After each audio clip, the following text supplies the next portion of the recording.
So here's my lesson plan. First we're going to go over the lesson title, Fossils Identification and Measurement. And the standards we're going to be using is Next Generation Science Standards 3, Life Science 4, Section 1, to analyze and interpret data from fossils to provide evidence of the organism and environments in which they lived long ago. Common Core standard for math is going to be grade 3, MD 4, generate measurement data by measuring lengths using rulers marked with halves and fourths an inch. Learning objectives. Science students will be able to identify which types of fossils they are viewing and select from a list with 80% accuracy. The students will present their individual research that will categorize the fossil type, color, and size in inches. The measurement of learning outcomes. During guided practice, students will answer questions given to the whole class by writing the answer on a whiteboard. They will then hold above their heads to provide a formative assessment. A recess exit slip will be needed to be handed in with either a question or comment about the recent lesson. Students will get a check in the gradebook, and this is a summative assessment to make sure comprehension of the fossil types. The slips will need to be stamped and read to indicate if the students need more direction or continue with the lesson plan. A vocabulary words must be included in their presentation that pertain to their fossils they are requiring to research.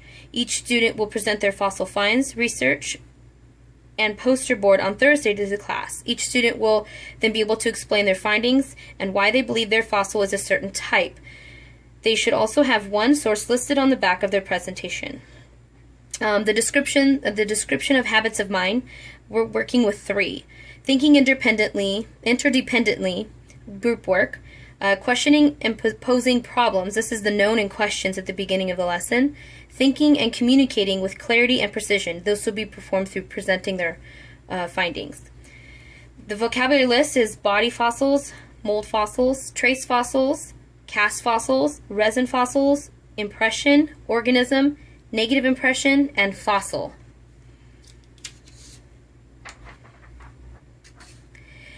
We're going to start with the I do. So in this video, I don't have a Glockster ready to go to show, but there would be a Glockster interactive board that's titled Dino Facts, so that it is displayed in the background. The students will see this in the background, the colors, and they will be ready to go. Asking the students if anyone has visited California Natural History Museum, and listen to some of the responses. Choosing from a raised hand, a few of the students can give an example of a dinosaur. Have the students, one at a time, tap the smartboard with a stylus pen, the facts to see the different types of fossils.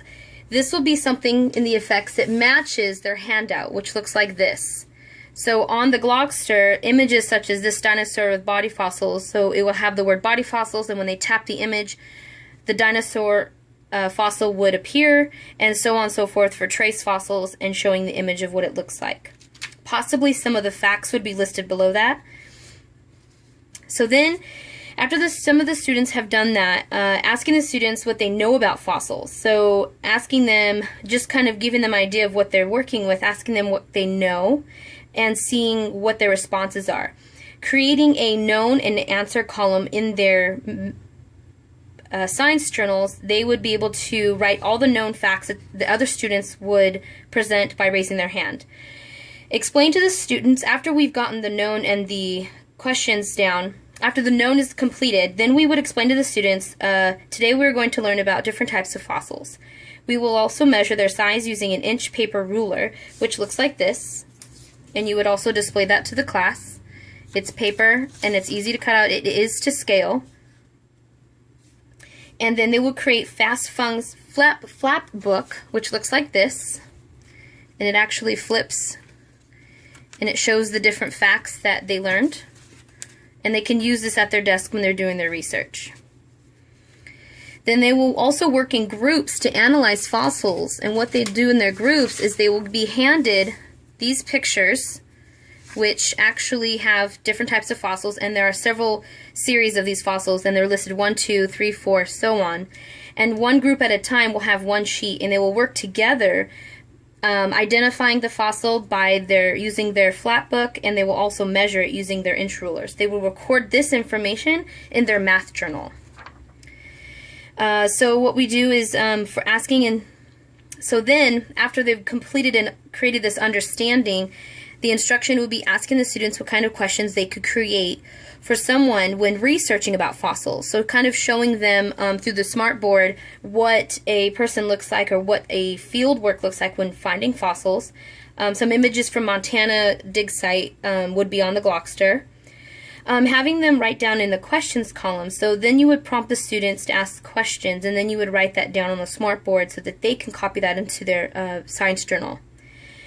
Going over the different fossil types. So what you would do is in depth, you would have the students use a blank form so that they're at their desk, they're working with you, and by talking about the fun facts, the known, they can put in here, and then you can create the actual facts by using the template that you have at your desk, which has the actual facts on it. So what they're doing is they're writing it in on their own. They can use this to use for their flip book, or they can use a pre-printed one, whatever works for the classroom. Going through and showing the students the flat book, how they make it, making sure that we're modeling that.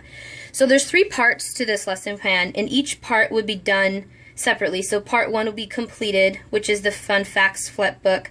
Part 2 would be completed, which is teaching them how to measure using the inch ruler. And then part 3 would be working in groups. So these would be 3 individual sessions. So part 1 would be completed completely, then you would move on to part 2, and then part 3. But because of this form, I went ahead and identified part 1, part 2, and part 3 all in the same area.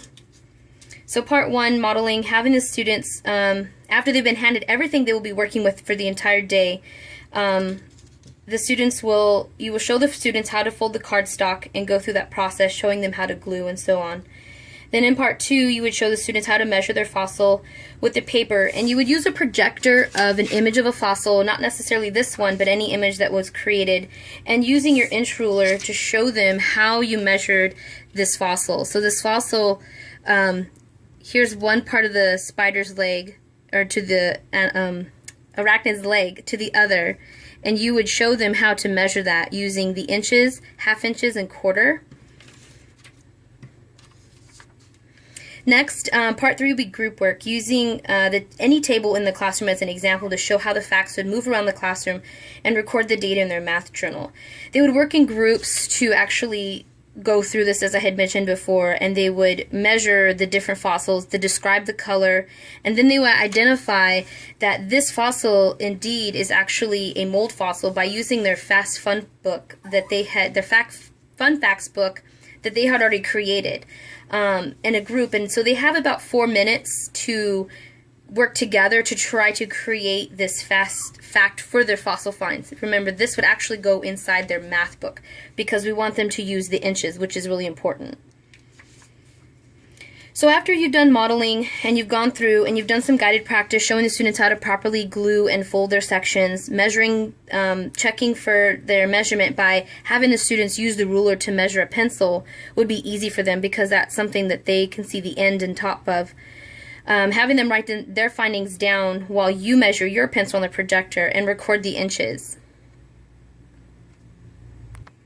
After they have, after you've identified how to measure with your pencil on the projector, yes, making sure to show them how to use the inches with their value that they've measured. So after we've gone the guided practice, checking for understanding is really important. What to do for the Fun Facts book, have it displayed on their desk, completely done, and have them clean up right after.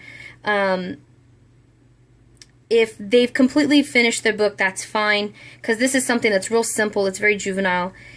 Having them measure with different fossil pictures and projected, hold the paper up ruler to show the image. Having the students hold up their whiteboards to display the proper measurement that you displayed on the projector in inches behind the number value of the pencil that you might have measured on the projector will help check for their understanding. Repeat that if necessary if some of the students aren't getting how to use the inches and the ruler. So before leaving to recess, the students will need to complete an exit slip to answer the question from the board that was given in the I Do section of the lesson plan. This will be collected at the end, and any confusion or misunderstanding should be addressed. So the students will be able to work independently creating their flip book. They will also, in independent practice, after their flip book is completed, they will be handed here's the research paper they'll be handed. This is what their independent practice is, independent practice that they're doing on their own. This is a fossil find research, so it's got basic information, and it says what color is this fossil, how many inches is this fossil. So they're going to use what they've learned in the classroom, group work with you in the guided practice, and this is something they're going to do independently.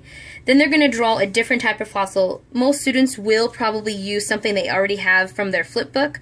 That is okay. They need to tell you what kind of fossil they have drawn. This gets turned in at the end of the day because it'll be handed back to them, because they would use this fossil find research handout to actually create their own presentation. So their presentation, after they receive their fossil find research paper back and that it's corrected and they understand how to do it, they're actually going to take home the poster board. They will color, write, and draw what they have learned about their fossil. If they can provide additional information, such as unique facts, such as how the fossil was found, location, unique facts that most third graders won't have on their own, but if they go find it through research, that could be extra credit. The students will present their poster board at to the class on a Thursday. At the end of the unit, students will be able to take a trip to the California Natural Science Museum.